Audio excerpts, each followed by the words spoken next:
গতকালকে রাতে আমরা দেখলাম যে ৭ কলেজের সাথে ঢাকা বিশ্ববিদ্যালয়ের ছেলে মেয়েদের একটা সংঘর্ষ।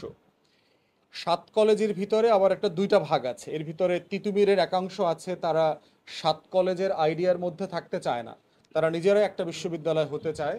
বাকিরা সবাই বোধ করছে যে ঢাকা বিশ্ববিদ্যালয়ের সাথে প্রশাসনিকভাবে না থেকে অন্য কোনো ফরম্যাটে থাকা উচিত, কারণ ঢাকা বিশ্ববিদ্যালয়ের প্রশাসনিক ক্ষমতা আসলে তাদেরকে ম্যানেজ করতে পারছে না। তার শিক্ষক, তার ছাত্র এত বড়, প্রত্যেকটা কলেজই আসলে একটা ইউনিভার্সিটির সমান হয়ে গেছে। ঢাকা কলেজ, ইডেন কলেজ, তারপরে প্রত্যেকটা কলেজে ৩০, ৩৫, ৪০ হাজার স্টুডেন্ট আছে।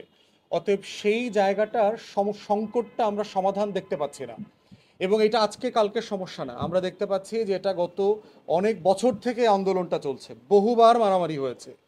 বাংলাদেশ রাষ্ট্রের একটা বড় সংকট হচ্ছে কোনো ইস্যুকে সে হ্যান্ডেল করতে পারে না, সমাধানের দিকে নিতে পারে না। এবং এটাই আমরা বারবার ঘুরে ফিরে দেখছি। এবং দেখেন কত ছোট বিষয় নিয়ে আলোচনা হয়েছে। ৭ কলেজের একটা আন্দোলন চলছে, ঢাকা বিশ্ববিদ্যালয়ের পক্ষ থেকে আবার ভর্তি পরীক্ষার বিজ্ঞপ্তি দেওয়া হয়েছে। তাহলে আপনি কেন এই আলোচনাটা, এই যে প্রিন্সিপালদের সাথে আপনারা বসলেন, আগে কেন বসলেন না? যে এরকম একটা আন্দোলন চলছে, ছাত্রদের সাথে কেন আগে বসলেন না? যে আমরা কি এই ভর্তি পরীক্ষাটা তোমাদের পক্ষ থেকে এবার অপারেট করব কি না, না এইটা একটা আলাদা ডিসিপ্লিনের মধ্য দিয়ে অপারেটেড হবে? এই মিটিংটা তো আপনারা করলেন, এত মারামারির পরে, সারা রাতের ধ্বংসযজ্ঞের পরে কেন করলেন? এরপরে হচ্ছে উস্কানি।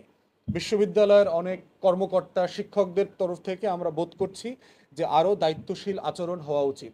কারণ ছাত্ররা জেনুইনলি এইখানে হয়রানির মধ্যে আছে, এবং তাদের যে দাবিগুলো আমরা দেখেছি মোটামুটি মোটা দাগে ন্যায্য দাবি। এখন একটা রাষ্ট্র এই ন্যায্য দাবিগুলো পূরণ করতে পারবে কি পারবে না, তার সক্ষমতা আছে কিনা, তার ট্রেজারিতে টাকা আছে কিনা, সময় কত লাগবে, সেইটা তাকে ভেবে দেখতে হবে। সেজন্য আমরা বারবার দাবি করেছি যে আলোচনা এবং শিক্ষা মন্ত্রণালয়ের পক্ষ থেকে প্রয়োজনে কমিটি করে দিয়ে সিরিয়াস কনসালটেশন হওয়া দরকার যে আসলে কি করা সম্ভব।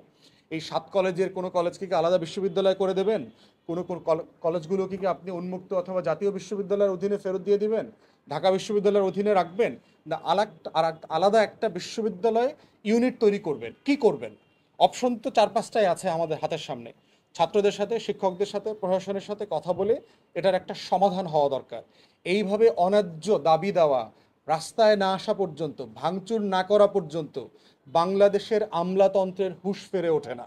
আবার গতকালকে রাতে দেখলাম যে বৈষম্য বিরোধী ছাত্র আন্দোলনের নেতারা এসে ঢাকা বিশ্ববিদ্যালয় এবং ৭ কলেজের মাঝখানে এসে দাঁড়িয়েছে, পার্টিকুলারলি হাসনাত। হাসনাতকে ধন্যবাদ জানাচ্ছি, সেটা করেছে, কিন্তু অ্যাট এ টাইম তো এই প্রশ্ন করতে হবে যে কাজটা তো হাসনাতের না, এটা তো ছাত্রদের কাজ না, প্রশাসনের কাজ। কেন উস্কানিটা এই পর্যায়ে গেল? কে কে দায়ী ছিল? কেন এটা আলোচনার টেবিলে নেওয়া, সমাধান করা গেল না? কেন এই দাবিগুলো শিক্ষা মন্ত্রণালয় বারবার ডিল করতে ব্যর্থ হচ্ছে? কার দায় আছে এখানে আমলাতন্ত্রে?